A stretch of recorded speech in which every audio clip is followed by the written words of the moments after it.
Super star ரஜினிகாந்தோட 164வது படத்தோட shooting நாளைக்கு, அதாவது மே 28 ஆரம்பிக்க போகுது பாம்பேல. காலா கரிகாலன்ங்கிற இந்த படத்தோட ஃபர்ஸ்ட் லுக்கை எல்லாரும் ஆல்ரெடி பார்த்து, அந்த போஸ்டர்ல காலாக்கு பதிலா பாலா, ஷீலான்னு அவங்களோட பேரெல்லாம் மாத்தி Facebook, Twitterலலாம் ஆல்ரெடி கவர் ஃபோட்டோவா வச்சிருப்பாங்க. இந்த ஃபர்ஸ்ட் லுக்கை கொஞ்சம் உத்து கவனிச்சா நமக்கு மண்டையில பொறி தட்டுற சில விஷயங்கள்.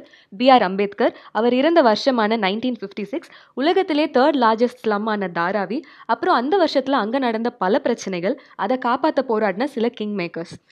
ரஞ்சித் ஒரு படம் பண்ணா தாழ்த்தப்படுறவங்கள உயர்த்துறதுங்கிறது கண்டிப்பா அதுல இருக்கும். சமுத்திரகனி மாதிரி ஒரு நடிகர் வேற காலால இருக்காரு. அவரும் ரஞ்சித் மாதிரியே சோஷியல் மெசேஜஸ்ல குறியா இருக்கிற ஒருத்தர். இது போக இந்த படத்துல தேசிய விருது வாங்கின 4 பிரபலங்கள் இணைந்திருக்காங்க. தனுஷ் ஆடுகளம், காக்கா முட்டை விசாரணைக்காக வாங்கியிருக்காரு. ஸ்ரீகர் பிரசாத் சிறந்த எடிட்டர் 7 தடவை வாங்கியிருக்காரு. சமுத்திரகனி சிறந்த துணை நடிகரா விசாரணை படத்துக்காக வாங்கியிருக்காரு. அஞ்சலி பட்டேல் ஸ்பெஷலாக நா பங்காரு தள்ளிங்கிற தெலுங்கு படத்துக்காக வாங்கியிருக்காங்க. இப்படி எல்லாமே நல்லா போயிட்டு இருக்கிற இந்த படத்துல இப்போ சின்ன சிக்கல் என்னன்னா, காலாங்கிற டைட்டில ஆல்ரெடி வேற ஒரு ப்ரொடியூசர் வாங்கி வச்சிருக்காருங்கிறது தெரிய வந்திருக்கு.